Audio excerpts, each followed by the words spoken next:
Bu Sriatni, lama ini tidak bertemu ya Bu.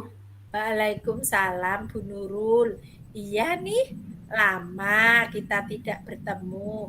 Alhamdulillah ya, hari ini kita bisa bertemu Bu Nurul. Iya, Alhamdulillah hari ini bertemu Bu Sri ya. Gini Bu, bolehkah saya meminta waktunya sebentar gitu Bu untuk berbicara? Saya mempunyai sedikit permasalahan di kelas ini Bu. Baik Bu, dengan senang hati. Apa yang ingin Bu Nurul bicarakan? Begini Bu, akhir-akhir ini tuh saya merasa murid saya tuh kurang termotivasi menerima pelajaran.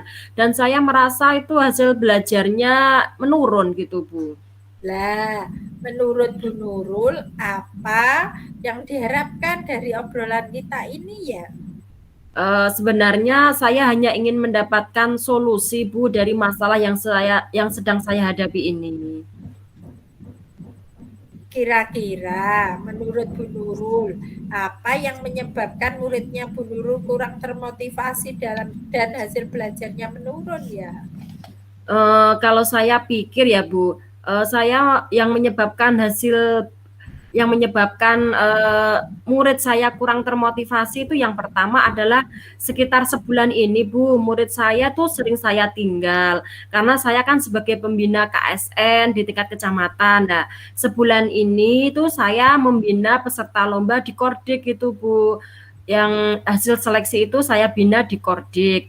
Terus yang kedua, saya juga 1 bulan ini sebagai penanggung jawab akreditasi, Bu. Saya mempunyai tanggungan untuk menyelesaikan administrasi terkait dengan akreditasi itu.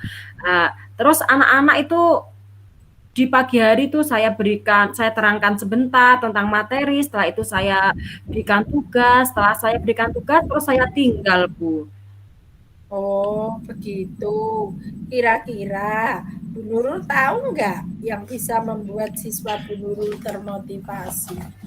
Iya, menurut saya, murid saya itu menginginkan saya itu memperhatikan dan mengikuti semua aktivitas pembelajaran, mulai dari pembukaan sampai dengan penutupan sesuai dengan RPP itu, Bu.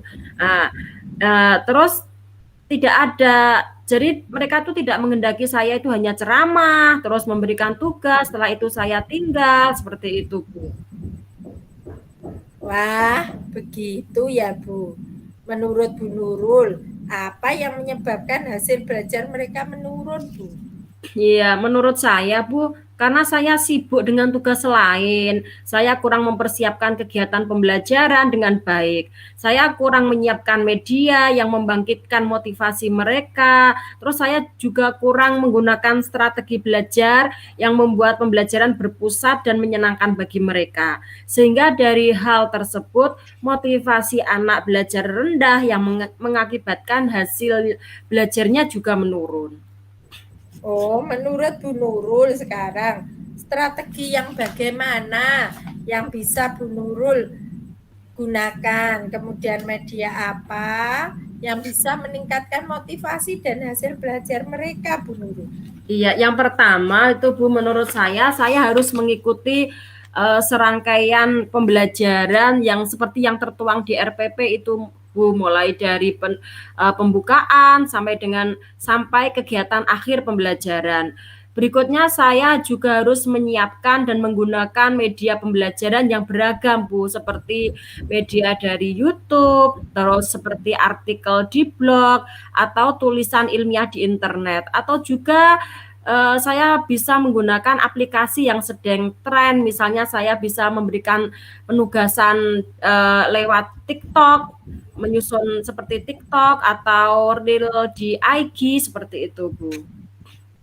Nah, betul sekali Bu Nurul. Saya yakin Bu Nurul bisa menggunakan berbagai macam sumber yang pastinya akan membuat murid-murid Bu Nurul antusias mengikuti pembelajaran sehingga mereka termotivasi dan hasil belajar mereka akan meningkat. Jadi sekarang apa rencana Bu Nurul untuk menyelesaikan masalah ini? Apa ya, begini Bu, saya punya rencana itu Yang pertama, saya akan memprioritaskan murid saya, Bu. Saya akan mengerjakan tugas lain. Jadi, kalau saya jadi pembina lomba atau saya sebagai penanggung jawab akreditasi itu, maka saya akan mengerjakannya setelah jam pelajaran selesai, setelah murid-murid saya pulang. Yang kedua, saya juga akan merancang pembelajaran yang mengasyikkan, yang menyenangkan dengan menggunakan sumber belajar yang beragam seperti yang setelah saya sampaikan tadi. Saya akan menggunakan video di TikTok, di YouTube. Kemudian yang kedua saya akan memberikan tugas itu tidak terlalu banyak gitu Bu. Tapi bentuk tugasnya itu sesuai dengan minat dan bakat murid saya. Istilahnya itu saya akan melaksanakan pembelajaran yang berdiferensiasi gitu Bu. Sehingga murid tidak terkesan dipaksa tetapi mereka memang senang mengerjakan tugasnya, misalnya dalam bentuk drama, dalam bentuk lagu, puisi, pantun, atau juga dalam bentuk laporan digital. Oh, bagus sekali Bu Nurul. Semoga berhasil ya Bu. Sekarang apa komitmen Bu Nurul tentang rencana ini? Iya Bu, dari sini saya mempunyai komitmen ini Bu, dari rencana yang telah saya sampaikan tadi, saya mempunyai komitmen akan menjadikan tugas utama saya itu adalah sebagai pengajar. Jadi saya jika ada tugas lain maka saya akan melaksanakannya setelah pembelajaran, setelah murid-murid saya pulang.